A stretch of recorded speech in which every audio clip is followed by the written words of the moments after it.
지금 우리가 기도했지만 이번에 특별히 7분 이렇게 새로운 선교사님을 선임해서 지원하기로 했는데, 기존 12분 그리고 새로 우리가 선임한 7분, 그래서 19분을 위해서 계속 기도해 주시기 바랍니다. 자, 말씀 보겠습니다. 계속해서 요한복음 20장, 지난번에 읽기는 읽었는데 우리가 살펴보지 못했습니다. 오늘 21절, 22절, 23절 이 부분을 다시 한번 읽어보겠습니다. 예수님께서 다시 그들에게 이르시되 너희에게 평강이 있을지어다. 내 아버지께서 나를 보내신 것 같이 나도 너희를 보내노라 하시니라. 그분께서 이것을 말씀하시고 그들 위해 숨을 내쉬며 그들에게 이르시되 너희는 성령을 받으라. 너희가 누구의 죄들을 사면하면 그것들이 사면될 것이요 누구의 죄들을 그대로 두면 그것들이 그대로 있으리라 하시니라. 이 부분을 여러분들 금방 이제 보시겠지만 21절, 22절, 23절은 이렇게 세 단계의 주님의 명령이 이렇게 나옵니다. 근데 이것을 여러분들이 잘 생각해 보시면 주님께서 제자들을 쓰시는 어떤 방법, 단계가 있다는 것을 알게 되는데, 주님께서 제자들을 복음 사역을 위해서 쓰시는 대체적인 3단계의 방법이 있어요. 단계가 있어요. 바로 21절이 이제 첫 단계고요. 두 번째는 22절이고요.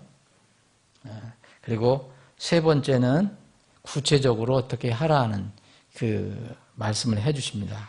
그래서 주님께서 제자들을 쓰시는 그 3단계 첫 번째 보겠습니다. 오늘 이 시간 세 단계를 다 볼 수가 없을 것 같아요. 시간 관계상. 그래서 우선 첫 단계를 보면요.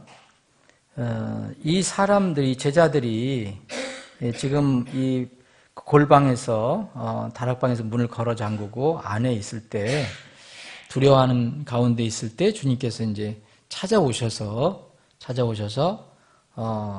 그들에게 이제 축복을 해 주시고, 평강을 기원해 주시고, 이렇게 내가 아버지로부터 아버지께서 나를 보내신 것 같이 나도 너희를 보낸다, 이런 말씀을 하셨습니다. 바로 이것이 이제 첫 단계인데, 하나님의 복음을 전하는 사람들에게, 하나님의 일을 하는 사람에게 이제 보내는 단계입니다. 이 어떤 면을 보면 이제 명령을 주시고, 이미 콜링을 받은 사람을 이렇게 이야기하는 건데, 그러려면은 그 앞에 있는 그 전제 조건이 있어요. 평강이 있어야 된다는 거죠. 이제 평강에 관해서는 19절에 지난주에 살펴봤습니다. 두 번째로 이야기하시는 것입니다. 명령을 주시기 전에 너희에게 평강이 있을지어다, 이렇게 말씀을 하셨습니다. 하나님의 복음을 전하는 사람은 무슨 일을 하든지 하나님의 일을 하는 사람에게는 먼저 하나님으로부터 온 평화가 있어야 돼요. 피스, 평강이 있어야 됩니다. 그런 사람들이 나아갈 수 있어요. 그래서 그런 사람들에게 이제 너희를 보낸다, 이렇게 말씀하신 겁니다. 사실 주님께서 이 사람들을 보내시는 것은 새로운 명령이 아니에요. 여기 때 내가 너희를 보낸다, 이게 새 명령이 아니에요. 여러분들 쭉 복음서 읽어보셨으면 알겠지만, 제자들을 처음에 이렇게 택하셨을 때, 구원을 주시고 택하셨을 때, 그때 바로 이렇게 명령을 주시는 것을 볼 수 있어요. 마태복음 10장에 보면 이 제자, 12제자를 이렇게 임명하시는 게 보이는데, 여기에 보면 가라고 명령하십니다. 하나님의 그 사명을 가지고 가라고 얘기합니다. 그래서 주님께서는 이렇게 어떤 사람을 쓰실 때에 목적을 가지고 그 사람을 쓰십니다. 그래서 지금 이 21절이 하나님께서, 주님께서 쓰실 때에 그 사용하신 첫 번째 단계라고 할 수 있습니다. 보내신다는 겁니다. 예수님께서 그래서 뭐냐면, 나도 아버지께서 나를 보내셔서 온 것처럼 나도 너희들, 내 제자인 너희들을 내가 보내겠다. 너희들 보낸다. 너희들 가라. 그런 명령입니다. 예수님께서 이 땅에 오신 것은 분명히 이제 스스로 오실 수 있는 하나님이지만 또 그것을 어떻게 표현하냐면 하나님께서 자신의 아들을 세상에 보내신 것은 이렇게 했습니다. 예수님 보내셨다. 그래서 예수님은 그것을 명령을 받고 오셨다고 이야기합니다. 주님의 평강을 가지고 있는 사람이 이렇게 할 수 있는 것들은 참 많아요. 이미 구원을 받고 주님의 평안을 가지고 있는 사람은 그 중에 제일 중요한 것은 바로 이 첫 단계입니다. 혼들을 건져내는 전도 선교입니다. 이게 구원받은 사람이 이것을 잘 모르거나 이것을 등한히 하면 하나님께서 그 사람을 구원해낸 그 목적이 많은 부분이 사실 퇴색이 되는 겁니다. 그래서 우리는 구원받으면 이 전문적으로 이렇게 어떤 지역을 나가서 선교를 하는 그런 우리가 지원해주는 그런 선교사님들처럼 될 수는 없어도 일상 삶 속에서 선교사가 되어야 합니다. 그래서 그런 화평을 가지고 있지 않은 사람들은 아예 하나님께서 부르시지도 않고 쓰시지도 않습니다. 왜냐하면 내 마음에 평안이 없는데 어떻게 다른 사람에게 평안을 전해줄 수 있습니까? 베드로전서 3장 15절에 있는 것처럼 소망의 이유를 묻는 사람들이 있을 때 내 마음에 소망의 이유가 있어야 대답을 하죠. 소망의 이유가 없는데 어떻게 대답을 합니까? 그런데 거듭나야 하는 이런 거듭나야만 반드시 얻을 수 있는 소망이 성경을 읽어보면 그렇지 않은 사람들이 하는 것을 보여줍니다. 하나님의 콜링을 받지 않고서도 자기 마음대로 자기 생각대로 가는 사람이 있습니다. 주님께서도 그 구약성경에서 에스겔서를 하던 데 보면 내가 보내지 않았는데 그들이 스스로 갔다라는 말씀을 하십니다. 이런 사람들이 하는 전도 선교는 생명을 낳지 못합니다. 결국 그런 사람들은 죽은 종교인을 만드는데 바쁩니다. 성경에 이런 사례가 많이 나와 있어요. 대표적인 사람들을 얘기하죠. 여기 평강이 없는데도 하나님께서 보내심을 받지 않았는데도 예수님께서 보내시지 않은데도 자기가 평강이 없는데도 불구하고 또 보내심을 받지 않았는데도 자기가 그렇게 가는 사람들이 있습니다. 이 마태복음 23장에 예수님께서 화를 얘기하시는 장면이 나오는데 여기에 서기관들과 바리새인들은 예수님부터 보낸 명령을 받지 못했습니다. 명령을 받지 못했습니다. 그런데도 그들은 열심히 다닙니다. 바다와 육지로 다닙니다. 다녀서 그들이 하는 것은 사람들을 살리는 게 아니라 종교인으로 만드는 겁니다. 그래서 유대인 개종자로 만들어내는 겁니다. 이런 사람들은 자기도 다 선교 전도라고 합니다. 지금도 이 세상에도 마찬가지입니다. 조금 그 용어는 바뀌었을지 모르지만 여전히 이런 사람들이 이 세상에도 있고 주님 오실 때까지 있을 것입니다. 교회 안과 밖에 여전히 있습니다. 거짓 대언자도 있고 거짓 교사들이 있습니다. 그래서 성경은 처음부터 끝까지 이런 사람들에 대해서 많이 이야기하고 있습니다. 신약만 얘기해도 마태복음서부터 요한계시록까지 가득 차 있습니다. 이런 사람들에 관한 것들이. 거짓 대언자, 거짓 교사 이런 사람들이 많이 소개되어 있습니다. 그런데 이런 사람들뿐만 아니라 실제 거듭나지 않고서도 그렇게 거짓 교사라고 볼 수도 없어요.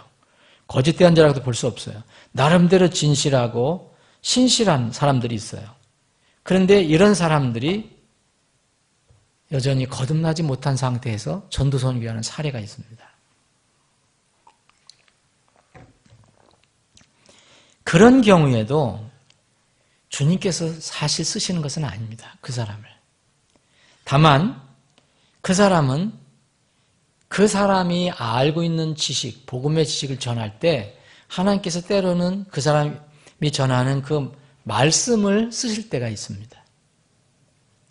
그것은 이제 성경으로도 증명이 될 수 있는데 12제자 중에서 신비한 거지만 가룟 유다를 주님께서 택하시고 사도로 임명하십니다. 여러분들이 잘 성경 읽어보시면 예수님께서 이 12제자를 부르신 뒤에 이들에게 똑같이 능력을 주셔요. 마태복음 10장이나 마가복음 10장이나 누가복음 9장에 보면 똑같은 능력을 주셔요. 가룟 유다는 거짓이라 거듭나지 않았다고 해서 안 주는 게 아닙니다. 똑같이 주셨다고 그랬습니다. 똑같이 주고 여기 읽어보시면 가룟 유다도 같이 나갑니다. 거기에 보면 11제자만 나갔다는 말이 없어요. 거기 성경에 보면 12제자가 나가서 12제자가 복음을 전했다고 얘기합니다. 이럴 때는 주님께서 가룟 유다를 쓰신다는 것보다는 가룟 유다의 그 지식, 가룟 유다는 주님으로부터 복음 훈련을 받은 사람들입니다. 다른 제자들과 함께 받았어요. 신비한 거지만 그래서 12제자가 파송될 때 똑같이 파송을 받았습니다. 가룟 유다의 전하는 말을 통해서 어떤 사람이 복음을 알 수도 있습니다. 이것은 참 드문 일이지만 그러나 거듭난 사람이 더욱 주님의 능력으로 더 귀하게 쓰이는 법입니다. 온전히 거듭나고 지식도 가지고 있는 사람이 그렇게 쓰임 받습니다. 감리교 창시자 여러분 요한 웨슬레 얘기를 가끔가다 제가 하는데 제가 이제 감리교 출신이라 그런지도 모르겠습니다. 감리교 창시자 요한 웨슬레는 거짓 대언자, 거짓 선교사라고 할 수는 없습니다. 나름대로 경건한 가정에서 이렇게 훈련을 받고 또 영국 교회에서 또 나름대로 인정을 받았던 사람입니다. 그런데 거듭나지를 못했습니다. 거듭난 사실이 없습니다. 그래서 그는 종교적인 열심과 형식은 분명히 있었어요. 나름대로 하나님을 위해서 일한다 하는 뜨거운 마음이 있었어요. 그래서 이제 그때는 미개척 지역인 미국 대륙으로 이제 영국 교회의 선교사로 파송을 받아서 갑니다. 전임 선교사입니다. 신분도 전임 사역자의 신분입니다. 그러나 미국 가서 선교를 했지만 실패를 합니다. 선교를 하지 못합니다. 열매가 거의 없었습니다. 그는 다른 사람에게 이 하나님의 평화를 전하기 전에 자기 자신 먼저 자신을 살펴봤어야 했습니다. 자기 자신 안에 하나님 평강이 있는가? 내가 하나님과 완전히 화해를 한 상태인가? 그것을 점검해 보지 않았습니다. 그냥 종교적인 열심만 가지고 있었어요. 뭔가 잘못됐다는 것을 알고 미국에서 다시 영국으로 돌아오게 됩니다. 그래서 하나님 말씀을 순수 하나님 말씀을 듣고 거듭나는 체험을 합니다. 로마서의 강해를 듣다가 이제 구원을 받게 되죠. 그때 진정으로 마음에 하나님의 평강이 임했습니다. 주님께서 너에게 평강이 있을지어다 한 그 평강이, 그 피스가 그에게 임했습니다. 그 평강이 임했을 때 그는 이제 이렇게 외칩니다. 미국뿐만 아니라 이제는 세계가 내 교구다. 이렇게.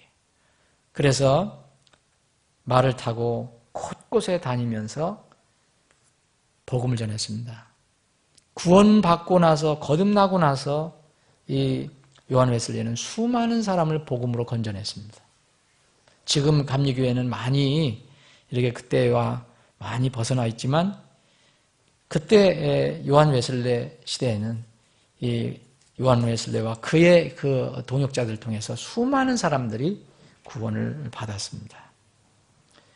얼마든지 이렇게 평강이 없어도 이렇게 할 수가 있습니다. 하나님께서 보내시지 않은데도 가서 할 수가 있습니다. 그래서 하나님께서 사람을 진정으로 그릇을 쓰실 때 첫 번째 단계는 바로 이겁니다. 평강 있는 사람들을 보내는 것입니다. 구원받으면 사실은 누구나 이렇게 보냄을 받는 게 됩니다. 여기 두 번째 보면 22절에 보면 두 번째 단계가 나오는데 그분께서 이것을 말씀하시고 그들에게 숨을 내쉬며 그들에게 이르되 너희는 성령을 받으라 그랬습니다. 이것이 두 번째 단계입니다.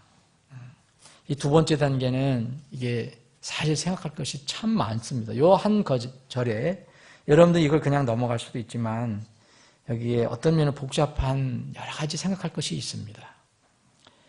우선 이 1단계를 조금 더 생각해 보겠습니다. 2단계를 하기가 지금 시간상으로 부족합니다. 여기서 아버지께서 나를 보내신 것 같이 내가 너희를 보낸다 이런 말씀하신 것은 여기 성육신의 진리가 담겨 있는 겁니다. 아버지께서 나를 보내신 것 같이. 예수 그리스도는 하나님이시에요. 태초부터 계신 분. 그분이 육을 입고 오셨어요. 육신을 입고. 그 진리가 아버지께서 나를 보내신 것 같이 안에 담겨 있습니다. 예수님께서는 하늘 왕자를 버리시고 먼지난 땅으로 오셨습니다.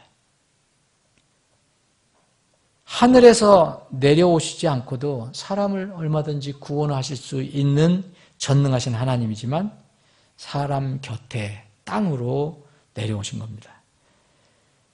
아버지께서 나를 보내신 것 같이 그와 똑같은 방법으로 나도 너희들을 보낸다 이런 얘기입니다. 그러면 이 방식이 하나님의 방식이라는 겁니다. 무슨 방식입니까? 하나님이 직접 땅으로 육신을 입고서 오시는 겁니다. 사람 옆으로 오시는 겁니다.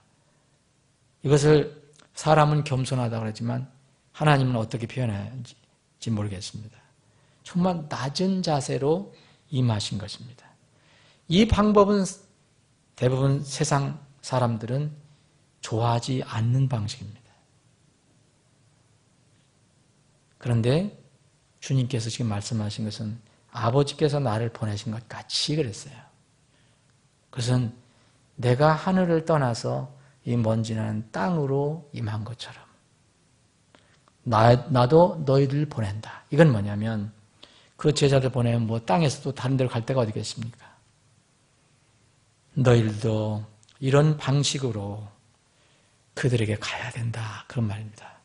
하나님께서 육신을 입고 오신 것처럼 사람 곁에 오신 것처럼 너희들도 그러한 방법, 그런 태도로 가야 한다. 그래서 가서 그렇게 일해야 된다. 그런 얘기입니다. 단순히 가는 문제가 아닙니다. 여러분 강물에 빠진 사람이나 구덩이에 빠진 사람을 보면 누구나 다 안타까워할 수 있어요. 그런데 그런 상황을 대하는 방법은 사람마다 다 다릅니다. 어떤 사람은 강변의 안전한 곳에서 그 사람을 향해서 큰 소리로 빨리 나오라고 외칠 수 있습니다. 물론 외치는 거 잘못된 거 아니죠. 물이나 구덩이에 빠지기 전에 그것도 위험한 곳이다. 그러니까 거기 접근하지 말고 거기 빠지지 말도록 주의하라고 소리칠 수 있습니다. 근데 만약 일단 거기에 빠졌다면 어떻게 해야겠습니까? 대부분의 사람들은 건져내려고 뛰어들지 않습니다. 혹 물에 젖을까, 혹 내가 뛰어들어가면 그 사람에게 또 어려움을 당할까. 그렇게 염려합니다. 나도 거기 뛰어들어가서 나도 위험에 빠지지 않을까 두려워하기도 합니다. 가끔 여러분들 뉴스 들어보시면 알겠지만 지하철역에 어떤 사람이 이렇게 몸이 불편한 지체 부자유자라든지 아니면 술을 먹은 사람이라든지 이런 사람들이 이렇게 그 지하철역 철로로 떨어지는 경우가 종종 있습니다. 이럴 때 어떤 사람은 무관심합니다. 그냥 와서 이렇게 구경한 사람이 있습니다. 근데 어떤 사람은 안타까워서 발을 구르는 사람도 있습니다. 근데 직접 그 사람에게 뛰어내려가서 그를 건져 올리는 사람은 그렇게 많지 않습니다. 특히 기차가 전 역에서 출발했다 그러면 뛰어드는 사람은 거의 없을 것입니다. 그래서 이 세상에서는 가끔가다 이런 사람들이 나올 때 뉴스로 소개하고 칭송합니다. 얼마 전에 이런 사건이 있었죠. 휴가 나온 해병대 사병이 아마 지하철에서 그런 사람을 본 거예요. 술 먹었는지 지체부자였는지. 그래서 그 사람을 이 해병대가 뛰어들어가서 건져냈습니다. 참 훌륭하다는 그 많은 사람 칭찬하고 부대에도 알려줬습니다. 근데 그 해병대원은 이 인터뷰를 할 때 내가 특별히 훌륭해서 그런 게 아니라 모든 군인이라면 해병대원들은 그런 상황이라면 당연히 그렇게 했을 것이라고 얘기했습니다. 그렇게 겸손해 했습니다. 자연스러운 건데 이렇게 겸손한 모습으로 보입니다. 이런 사람은 그렇게 많지 않습니다. 그런데 우리에게 지금 주님께서 주신 명령은 도처에 이렇게 빠져 죽어가는 사람들이 많다. 우리가 복음을 전하는 것이 그거거든요. 예수 그리스도께서는 이 세상을 이제 위험한 것으로 보시지 않고 두려워하지 않으시고 이 세상 가운데, 우리 가운데로 오신 것입니다. 세상 사람들이 보기에는 너무 이상합니다. 이해가 안 됩니다. 하나님께서 육을 입고 이 땅에 오셨다는 것이. 그러나 이것이 하나님의 가장 거룩하고 의로운 방식입니다. 우리는 이렇게 주님께서 아버지께서 나를 보내신 것 같이 나도 너희를 보내노라. 이것은 단순히 보내는다는 것만 의미가 아니라 아버지께서 나를 이 땅으로 보내신 것처럼 그렇게 겸비한 방법으로 아주 낮은 자세로 그 사람들 긍휼히 여겨주셔서 이렇게 보내셨다는 것을 강조하시는 건데 우리는 이 방법에 익숙하지 않습니다.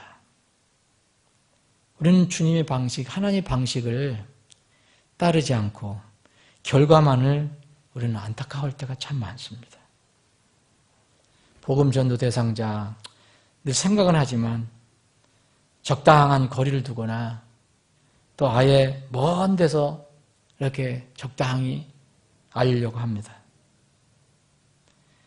또 하나는 서로 친하게 되어서 마음이 하나가 되었는데도 두려워서 진리를 선포하지 않습니다. 이것이 우리의 대부분의 모습입니다. 이 시대 그리스도인들의 대부분의 모습이에요. 주님께서는 우리 그런 제자들에게 그런 비유를 주셨거든요. 그리고 종들에게 그런 비유를 주셨어요. 내가 너희들에게 맡긴 거 잘 관리해서 곧 잘 이자를 만들어서 나중에 나에게 다시 내놔라. 은행은 돈 있는 사람들에게 돈을 받아서 돈 없는 사람들에게 빌려주는 사업을 통해서 중간에서 이자를 얻어서 꾸려갑니다. 은행은 신용 불신자나 또 파산자, 의심스러운 사람들에게는 돈을 아예 빌려주지 않습니다. 왜냐하면 대손이 생길까 봐, 빌려주고 나서도 못 받을까 봐 두려워하기 때문입니다. 그러나 성도들의 모임, 교회는 그렇지 않습니다. 주님께서 분명히 제자들에게 내가 맡긴 것을 나중에 나하고 계산을 하자라고 말씀하셨거든요. 그런 면에서는 교회도 은행과 같은 성격이 있습니다.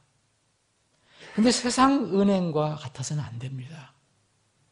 교회는 세상 은행 이상의 뭔가 있어야 합니다. 우리가 이번에 선교사들을 위해서 선교를 이렇게 선교금을 확정해서 헌신해서 보내기로 했는데 혹 우리가 이런 사역을 해서 그 나온 어떤 그 이자가 많지 않더라도 우리는 지원해 주는 것에 기뻐해야 합니다. 그것이 우리의 사명입니다. 교회는 은행이 원하는 그런 이자가 꼭 안 나와도 투자를 해줘야 됩니다. 영적 파산자에게도 오히려 이것을 빌려줘야 합니다. 신용불량자에게 더 많이 줘야 합니다. 영적 자본금을 빌려줘야 합니다. 그것이 뭡니까? 실제 돈이 아니라 우리가 가지고 있는 영적인 재산입니다. 하늘의 보물을 우리는 가지고 있는데 그것을 빌려줘야 합니다. 인색하지 않아야 합니다. 대손을 두려워하지 말아야 합니다. 그래서 주저하지 말아야 됩니다. 근데 우리는 전도 선교하는데 주저합니다. 용감하지 않습니다. 혹 못 받아도 주님께서 다 갚아주신다는 사실을 우리는 기억해야 합니다. 우리 교회가 지원한 선교금, 우리가 속독들이 그들이 어떻게 쓰는지 잘 모릅니다. 우리는 기도하면서 그분들이 선하게 쓸 것으로 생각합니다. 그러나 열매가 어떻게 나올지는 모릅니다. 우리가 이런 것을 일일이 다 따져서 이게 잘 될까 안 될까, 그래서 그것을 인색하게 계산하고 이러면은 우리는 세상은행이지 하나님의 교회가 아닙니다. 바로 이 첫 번째 단계, 하나님께서 이 주님께서 제자들을 쓰실 때 첫 번째 단계가 그냥 아버지께서 나를 보내신 것 같이 나도 너희를 보낸다는 겁니다.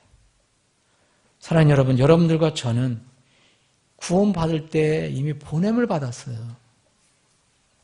이 땅이 우리가 영원히 살 고향이 아닙니다. 보냄을 받은 겁니다. 어떤 때가 되면, 정해진 때가 되면 여길 떠나서 주님께서 우리를 위해서 영원히 준비하신 것처럼 이제 돌아가야 합니다. 이것이 우리에게 첫 번째 주님께서 주신 단계인데, 이제 두 번째 단계, 세 번째 단계가 남아 있습니다. 두 번째 단계는 성령을 받으라는 겁니다.